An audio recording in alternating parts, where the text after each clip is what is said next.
เป็นว่าภายใต้พระอาทิตย์ดวงนี้บ่มีผู้ใดสิหนีพ้นคำติชินนินทาถือว่าเป็นเรื่องธรรมดาห้ามฝนห้ามลมห้ามแรงห้ามบ่ได้ชันใดห้ามคำนินทากาเล่นะก็ห้ามบ่ได้สิหนีไปเลยอยู่ไสก็บ่พ้นคำคนนินทาดีก็เว้าบ่ดีเขาก็เว้า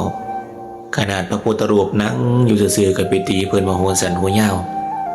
อันนี้ภาษาหยังคนเฮาเจ้าข่อยก็ย่อมหนีบ่พ้นคำติชินนินทา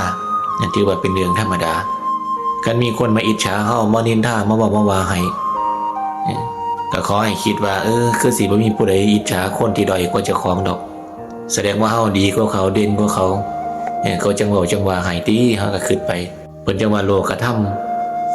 มียศเสริมยศมีลาภเสริมลาภมีนินทาก็ต้องมีสรรเสริญมีสุขก็ต้องมีทุกข์มีความเกิดก็ต้องมีความตายมีผิดหวังก็ต้องมีสมหวังมีมืดก็ต้องมีสว่างมีร้อนก็ต้องมีเย็นนะถือว่าเป็นเรื่องธรรมดาของครูเพิ่นจังว่าบ่ว่าเฮาสิประสบกับเรื่องอีหยังในชีวิตบ่ว่าสิเรื่องหลายๆอีหยังก็ตามคอยเฮามีสติพิจารณาเห็นประโยชน์ของอีกด้านเสมอทุกอย่างมีสองด้านจังคนมานินทามาบอกปืนมาบอกว่าไหวเฮาก็ดีคือกันดีจังได๋ติคำนินทาทำให้เฮาเสียใจทำให้เฮาได้กลับมาพิจารณาทบทวนตัวเองเฮ็ดให้เฮาได้ระวังตัวเฮ็ดให้เฮาได้แก้ไขตนเองให้ดีขึ้น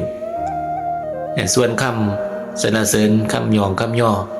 เฮ็ดให้เฮาดีใจเฮ็ดให้เฮาหลงเจ้าของเฮ็ดให้เฮาลืมตนลืมตัวเฮ็ดให้เฮาบ่พัฒนาตนเองสุดท้ายก็แล้วแต่ว่าเฮาสิหยิบเอาคำนินทาหรือว่าสรรเสริญมาเป็นคุณหรือโทษต่อชีวิตเฮามากกว่ากันก็ขอฝากให้พิจารณาเด้อ